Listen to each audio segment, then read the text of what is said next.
ना बोल ना लाईव्ह या लाईनलाच ठेवा ना थोडा असं क्रॉस बरं तुम्ही दादा साहेब ओके हा फक्त हलू नका बुमार खालीवर नका करू हा थोडं खाली घ्या नॉर्मल नॉर्मल नॉर्मल चिटको ना छातीला हा ओके ओके एक मिनिट बोलू नका कोणीच गणेश तुम्हीच येता फ्रेम मध्ये सारखा अजून पाठीमध्ये रोल ना हा ओके दादा. का दादा मला सांगा की आता 4 तारखेला तुम्ही आंदोलन उपोषणाचा इशारा दिलेला आहे मात्र त्या दिवशी मतमोजणी आहे संपूर्ण देशभरामध्ये मतमोजणीला सुरुवात होणार आहे माझ्या गोरगरीब मराठ्यांच्या पोरांचा प्रश्न त्यांच्या गुलालाचा आम्हाला काय आनंद आहे आरक्षण देऊन आमच्या लेकराच्या डोक्यावर गुलाल पडला पाहिजे हा आमच्यासाठी महत्त्वाचा विषय यांच्या गुलालात आम्हाला कुठं आनंद आहे कोणी निवडून आला काय कोणी पडला काय आम्हाला त्याच्यात काय आनंद आहे आणि मराठा समाजाला पण आपल्या चॅनलच्या माध्यमातून माझं आव्हान आहे आपल्याला त्याच्यात आनंद नाही यांचे लेकरं मोठे होतील आपल्या लेकराचं काय आपलं आरक्षणाचा विषय त्यामुळे 4 जूनला मरण उपोषण कठोर सुरू होणार आहे आपल्या लेकरांच्या भविष्याकडे आपल्याला लक्ष द्यायचं हे निवडणूक येतील जातील हे दरवर्षीची हे का नवीन आहे का 10 पिढ्यातून एकदा येणारी ही निवडणूक हमेशाच आहे दुसरी माझी समाजाला विनंती आहे की सगळ्यांना शांत राहा कोणी पडला तरी त्याच्याबद्दल पोस्ट करायचं नाही कोणी निवडून आला तरी त्याच्याबद्दलही पोस्ट करायचं नाही कोणी निवडून आला त्यालाही चांगलं बोला नाही बोला हे विषय आपण घ्यायचाच नाही पडलेल्याला बोलायचं नाही आणि निवडून आलेल्याला बोलायचं नाही कारण काही जण जाणून बुजून मराठा समाजाला छेडायचा प्रयत्न करतील मुद्दाम घोषणा देण्याचा प्रयत्न करतील 4 तारखेला मुद्दाम नाही धक्का लागला तरी लागला म्हणतील जाणून बुजून मराठा समाजाला त्रास द्यायचा प्रयत्न केला जाईल शांत राहा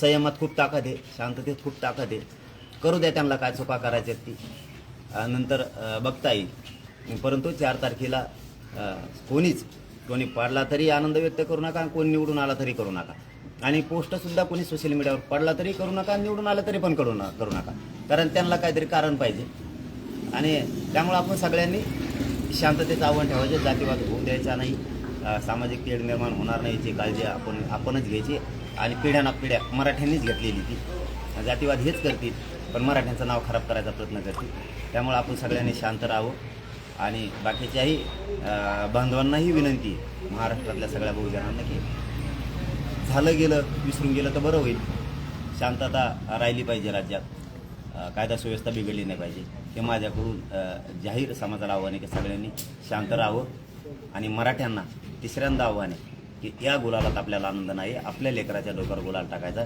आम्हाला त्या गुलालात आनंद आहे म्हणून 4 जूनला मी उपोषणाला बसणार ही 3 महिन्यापूर्वी घोषणा केलेली किती संकट आले तरीही बसणार दादा तुम्ही 288 उमेदवार जे आहे ते विधानसभेला उभं करणार असल्याचं सांगितलंय त्याला उत्तर देताना नाना पटोले आणि संजय सिंह यांनी म्हटलंय की लोकशाहीमध्ये सर्वांना निवडणूक लढवण्याचा अधिकार आहे पक्ष काढण्याचा अधिकार आहे त्यामुळे त्यांनी पक्ष काढून लढलं तरी काय ते नाही म्हणजे लोकशाहीमध्ये अधिकार आहे असं ते म्हणतात नाही हे बघा राजकारण माझा मार्ग नाही मी पहिल्यापासूनच ते बोलतो आजच आणि माझ्या समाजाचा पण आमच्या लेकराच्या भविष्याचा प्रश्न आमच्या पुढे आरक्षण द्या सगळ्या सोयरीची अंमलबजावणी द्या मराठा आणि कुणबी एकच आहे हे आता सिद्ध झालेलं तुम्हाला पुरावे पाहिजे होते आधार पाहिजे होता कायदा पारित करायला तुम्हाला 57 लाख नोंदीचा आधार मिळालेला आहे मराठा आणि कुणबी एकच कायदा पारित करण्यासाठी सगळ्या सोयरीची अंमलबजावणी करायला अधिसूचना तुम्हीच काढलेली तिला 5 महिने आता उलटून गेले इतक्या दिवस लागत नाही अंमलबजावणी करायला त्यामुळं राजकारण माझा मार्ग नाही आम्हाला आमचा सगळ्या सोयरीची अंमलबजावणी द्या मराठा आणि कुणबी एकच कायदा पारित करा आम्हाला राजकारणाकडं मलाही जायचं नाही माझ्या समाजालाही जायचं पण तुम्ही जर नाही दिलं मग मात्र सगळ्या जाती धर्माला घेऊन 288 उमेदवार आम्ही उभे करणार म्हणजे करणार 100% करणार दादा अजून एक प्रश्न आहे की तुम्ही उपोषणाच्या आधी सरकारसोबत चर्चा करावी किंवा मग सरकार पॉझिटिव्ह आहे सरकारने आधी मराठ्यांना आरक्षण दिलेलं आहे असं संजय शिरसाट यांनी म्हटलंय नाही आम्ही कुठे चर्चेला नाही म्हणत आम्ही कधी मराठ्याने दारबंदी केली कधीच नाही कारण हे जनतेचं आंदोलन आहे त्यामुळे याला दारं नाही आहे आम्ही दारं बंद नाही करत सरकार ती त्यांनी ठरवावं चर्चा करायची मार्ग काढायचा नाही काढायचा त्यांनी ठरवावं पण 4 तारखेचं उपोषण थांबू शकत नाही सगळ्या सोयरीची अंमलबजावणी घेतल्याशिवाय आणि मराठा आणि कुणबी एकच असल्याशिवाय कारण माझ्यावर किती संकट सरकारनं आणले सरकारला मी सापडत नाही कशातच कोणत्या केसेसमध्ये सापडत नाही डावं टाकते ते फुटत नाही मला लांब समाजापासून कसं करायचं सगळे षडयंत्र केले त्यांनी सगळे आता नवीन बी काल परवापासून आणलंय 13-14 वर्षापूर्वीची केस उकरून काढायची. काय याची फसवणूक आणि काय याची फसवणूक? कोणाचे काय बांध कापलेत मी? हे सरकारचं काम आहे. आमचे लोक फोडायचे, त्यांना पत्रकार परिषदा घ्यायला लावायच्या. माझं मराठा समाजाला आव्हान आहे 10-5 रुपयासाठी जातीच्या तोंडाला घास आलेला आहे आरक्षणाचा. करोडो लेकरांचा तळतळाट कशाला घेता? आंदोलन अंतिम टप्प्यात आहे. सरकार डाव साधणार आहे. खोटे नाटे काही करून काय खोटं काय होणार आहे? 13-14 वर्षापूर्वीच्या केसेस आता कसं काय निघतात? तुम्हाला म्हणजे मी कुठं गटत नाही म्हणून इकडे गाठवायचं, त्यात काय संबंध आहे? ज्याचा त्याचं काम ज्याने त्याने करावं, ज्याने त्याने ज्याची त्याची द्यायची. मी मोठं एखाद्या समाजाचं काम करतोय म्हणून कशातही नाव घ्यायचं आणि मला बदनाम करायचं. सरकारला सांगतो मी बदनाम होणार नाही, मी समाजापासून लांब जाणार नाही. आणि तुम्ही किती मला हे काल परवाचं जे प्रकरण तुम्ही उकरून काढले 13-14 वर्षानंतर, तरीही मी मागे सरकत नाही माझ्या समाजासाठी, कारण माझा काहीच दोष नाही कशातच. सरकार जर चर्चेसाठी आलं तर तुम्ही तयार आहात का? आमचे दारं बंद नाही म्हणलं ना. हे सामाजिक आंदोलन आहे. आम्हाला आरक्षण पाहिजे, आरक्षण पाहिजे. मी यांचा एक बी डाव यशस्वी होऊ देणार नाही. त्यांनी किती आमचे लोक हाताखाली धरले, फोडायचा प्रयत्न केला, तरी मी हटू शकत नाही. सरकारनं 2-3 डाव सुरू केलेत. कालचं एक ते प्रकरण उकरून आणलं 13-14 वर्षाचं केसेसचं, तेही घेण्याचा प्रयत्न केला, म्हणजे मला तिकडं दाबायचं. माझा मराठा समाजाला सहनच होऊ शकत नाही, सहनच नाही होऊ शकत सरकारने केलेलं डाव. मी फक्त कायद्याचा सन्मान करतो, न्यायालयाचा सन्मान करतो, म्हणून मी न्यायमंदिरासमोर जाऊन काल उभा राहिलो. संबंध नसताना सरकार हे डावं टाकते. सरकारने दुसरा डाव सुरू केलेत. जाऊ दे, मला सांगणं गरजेचं आहे. लोक फोडायचे आमचे, हे 4-5 दिवसातला खेळ येऊ आणि सह्या घ्यायच्या आणि आंदोलन बंद करा म्हणायचं. गावातल्या सह्या घ्यायच्या आणि आंदोलन बंद करायला लावायचं. सरकारने आम्हीच दाखवायचं मध्यस्थी करणारा मराठ्याचा. इतरांना जास्त दोष देण्यापेक्षा मग त्यांनी जाऊन सांगायचं सह्या द्या, आंदोलन बंद करायचं. तो मराठ्याचा आहे ना. करोडो लेकराच्या तोंडाला आलेला घास. तो 2-4 लेकरं सुखी होतील काय तुला असतील ती 5-50. मराठ्यांच्या लेकराच्या अंगा नरड्यात काय रोगर होती तो का? करोडो मराठ्यांच्या लेकराचा तळतळाट घेऊन तो हे लेकरं लय सुखी राहणार आहेत का? गोळ्या बिस्किट औषधं इकाना तो हे म्हणून गोरगरीब करोडोच्या लेकराचा वाटोळा करतो का? सावध राय, नको वाटोळा करू. कशाला सहाय्य घेतो आणि फोडतो? कोण नाही सहाय्य करणार या गावातला, कोणी नाही करणार. खानदानी इमानदारी लोक तिथे. दुसऱ्या धमक्या त्यांना तुम्हाला पुढे निवडून नाही यायचा.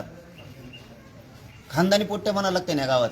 त्यांनी छाती ठोकून सांगितलं आजच राजीनामे फेकून देतो. चल, नाही राजकारणाची गरज, जातीची गरज आहे मला मराठी. याला म्हणतात खानदानी अवलाद. काय सरकार करून घेत हे? काय करून घ्यायला सरकार? एवढा पैसा नसायचा तुम्हाला दुष्काळावर नसा ना. मराठ्याचं आंदोलन मोडायला कशाला नशिता?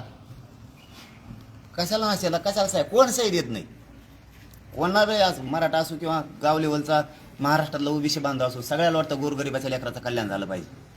कोणाचं आंदोलन कशामुळे मोडायचं? आणि कुठं साहेब ते आंदोलन मोडत असतं काय? आंदोलन एका समाजाचं आहे, न्यायासाठीच आहे. करणाराला थोडी लाज वाटते. 400 पेक्षा जास्त आहे बहिणीचं कंपाळाचं कुंकू पुसलंय. 400 पेक्षा जास्त या आरक्षणासाठी. तू कुंकड दुरण घेऊन चालला तो सरकारचं ऐकून. कोण 2-3 मंत्री असतील तुझ्या संपर्कात, ते तुला काही देतील बी. तो 2-4 लेकरं सुखात राहतील.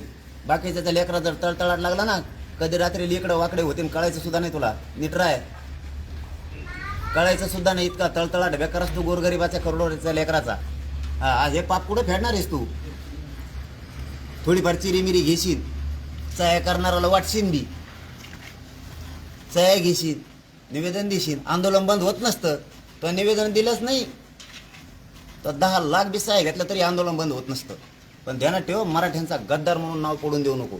आणि करोडो लेकरांचं पाप डोक्यावर घेऊ नको. तळतळाट जर लागला ना, कधी कधी काय होऊन जाईल. दुसऱ्याच्या लेकराचं वाटोळं केल्यावर तुझ्या माहीत सुद्धा नाही व्हायचं. तो हेच लेकरं सुखी ठेवायसाठी सरकारकडून पैसे घेऊन इकडं नाटकं करू नको. रोज तो नाटक ऐकायला येतात, तरी आणखीन समाजासमोर आम्ही तो नाव घेत नाही तर घेणार बी नाही. इमानदार आहेत, नीट राय. दादा नाही, आता काय आता विचारू? एक कंट्रॅक्टी भरतीसाठी म्हणजे ज्या भरत्या होणार आहेत येत्या काळामध्ये त्या कंट्रॅक्टी पद्धतीनं होणार आहेत असा सुद्धा GR सरकारच्या माध्यमातून काढण्यात आलेला आहे. त्या संदर्भात काय सांगणार आहेत? कारण क्लास 2 क्लास 3च्या ज्या काही म्हणजे 4 पर्यंतच्या काही भरत्या ज्या आहेत त्या कंट्रॅक्टी पद्धतीनं घेतल्या जाणार आहेत. त्या संदर्भात तुम्ही काय सांगणार? म्हणजे त्याच्यामध्ये आरक्षणही नसणार आहे कंट्रॅक्टी पद्धतीच्या भरतीमध्ये. नाही, आता मी नाही GR बघितला तो. आता मला इतकं शिरेशी म्हणलं तर ते बघितल्याच्या नंतरच बोलावं लागणार आहे. असं अंदाजे काही बोलून मला नाही चालत, कारण काय प्रकार आहे काय नाही प्रकार आहे हे मला बघणं खूप गरजेचं आहे. पण जे सगळ्याचं होईल तेच मराठ्यांचं होईल. मराठ्यावर तर अन्याय नाही होऊ देणार, हे मात्र शब्द आहे माझा. मी तुम्हाला मगाशी तेच सांगितलं, मराठ्यावर अन्याय व्हायसाठी मराठ्याला आरक्षण देण्यासाठी खोट्या नाटं उकरून माझ्या पुढं आणलं जातंय आणि मला बदनाम करायचा प्रयत्न केला जातोय, तरी मी हटत नाही. जर भविष्यात मराठ्यांना आरक्षण मिळालं आणि अशा जर कंट्रॅक्टी पद्धतीनं जर भरती निघत राहिल्या तर तुम्ही लढा उभा करणार का पुढे? नाही, आता ते मी बघितलंच नाही. पूर्ण बघितल्याशिवाय यार काय काय केलंय, काय नियमावली टाकली, हे सगळं बघावं लागणार आहे. परंतु जे सगळ्याचं होईल ते मराठ्यांचं होईल, पण मराठ्यावर अन्याय इथून पुढं होऊ देणार नाही. जे त्यांचं होईल तेच मराठ्याचं पण होणार, ही आपला मराठ्यांना शब्द आहे. आणि दुसराही शब्द मी सांगितलंच ना, मगाशी ते सांगितलं, पुन्हा ते सांगितलं. किती सरकार नोकरून काढीन, किती लोक फोडले, किती जणाला पत्रकार परिषदा माझ्या विरोधात आमचेच लोक फोडून घ्यायला लावल्या, आणि कसल्या जुन्या नाण्या खोट्या खाट्या केसेस उकरून काढल्या. मी हटत नाही मराठ्यासाठी. मी जेलमध्ये जाऊन खडी फोडीन. सरकार मला इकडे मॅटर मी टाकत नाही ना, इकडे जरी टाकलं तरी मी खडी फोडीन, पण मराठीशी बदनामी नाही करत. मराठी शिकादारी मी नाही करू शकत कधीच. हे सरकारचे डाव आहेत. यासाठी नेमणं हे डाव नाही तर काय. माझ्या विरोधात यासाठी नेमणं, माझ्या समाजाच्या विरोधात नेमणं, आमच्यावर हल्ला होऊन आमच्याच विरोधात यासाठी. तुम्ही यासाठी मध्ये ते पोलिसांची यासाठी करणार आहेत का सगळ्यांची? खोटे गुन्हे दाखल करणं पोरांवरती, हे सरकारचे डाव आहेत. आम्हाला संकटाला सामोरं जावं लागणार आहे, तरच मराठ्याचं कल्याण होणार आहे. कसलाही यांनी गैरसमज केला तरी हे सरकारशिवाय होऊ शकत नाही. की 13-13, 14-14 वर्षापूर्वीचे कव्हाचे मॅटर आत्ता काढले, हे सरकारशिवाय होऊ शकत नाही. सरकारने हे कुठाने करू नये, कारण फडणवीस साहेबांचं सरकार आहे. जरा त्यांनी आणखीन याच्यावर गांभीर्याने विचार करावा. लोकांना लई पत्रकार परिषदा घ्यायला लावायला लावू नये, लई आंदोलनासाठी निवेदनं तयार करायला लावायला लावू नये. त्यांचे 1-2 मंत्री आहेत त्याच्यात त्यांनी करायला लावायला लावू नये. आंदोलन मराठ्यांचं आहे. एकदाच मराठा विरोधात गेला ती एवढी फजित झाली. आता जर गेला तिने तळात कोणी नाही राहणार. फडणवीस साहेबांनी या आमचेच लोक फोडून त्यांना पत्रकार परिषदा घ्यायला लावू नये. परत निवेदनं तयार करून आंदोलन बंद करा ही मागणी गावकऱ्यांची, हे कुठाने करायला लावू नये. आमचे 10-5 पोरं फोडायचे, त्यांना पत्रकार परिषद आमच्या विरोधात घ्यायला लावायच्या. आमच्या जुन्या केसेसबद्दल बोला म्हणायचं, त्यांना बोलायला लावायचं बळच. मग त्यांना 2-2 घंटे मीडिया उपलब्ध करून द्यायचा. हे सरकारनं कुठाने करू नये. गुढी गुलाबीनं आंदोलन हाताळावं, हेच त्यांच्यासाठी बेस्ट मार्ग राहील. मी हटू शकत नाही, कारण माझा कशातच संबंध नाही, कोणत्याच केशी. त्याच्यामुळे मी हटत नाही. तुम्ही जर मला परेशान करायचा प्रयत्न केला, माझा मराठा तुम्हाला जेरी सांगल्याशी सोडणार नाही. आणि याच्यानंतर मी कुठं जातं बी नसतो, जातं बी नसतो. तू किती खोट्या केसेस सरकारनं माझ्या विरोधात उकरून काढल्या तरी मी जात नसतो. आता सरकारकडून तुम्हाला काही या 2 दिवसामध्ये कॉल, फोन की हे आंदोलन तुमचं सकारात्मक आम्ही मार्गी लावू या संदर्भात काही कॉल वगैरे काय आले? नाही, माझ्याकडे काहीच नाही. निरोप सुद्धा नाही माझ्याकडे आणखीन कसलाच. ओके, येतील. त्यांना यायचं असेल तर आमच्या दारं बंद आहेत. आम्ही काय सरकारला कुठे शत्रू मानलेलं आहे गावा? येतील. आंदोलन करता म्हणून आम्हाला सरकारकडे बघणं जबाबदारी असती सरकारची. आमचीही जबाबदारी असती. सरकार आल्याच नंतर चर्चा करायची. बळच कसली या म्हणून त्यांना यायचं असेल आमच्या दारं उघडे, पण आम्ही घेतल्याशिवाय हटत नाहीत. फक्त सरकारला पुन्हा पुन्हा विनंती, काड्या जरा कमी करा, लय जड जाईल तुम्हाला. माझ्याकडे काहीच नाहीये. खोटे नाटे आरोप माझ्यावर टाकायचे आमच्याच लोकांच्या माध्यमातून बंद करा. आमचे लोक फोडून प्रेस घ्यायला लावायचं बंद करा. एवढे कुठाने मात्र बंद करा, नसता पुढच्या काळात आणखी लय जड जाणार आहे.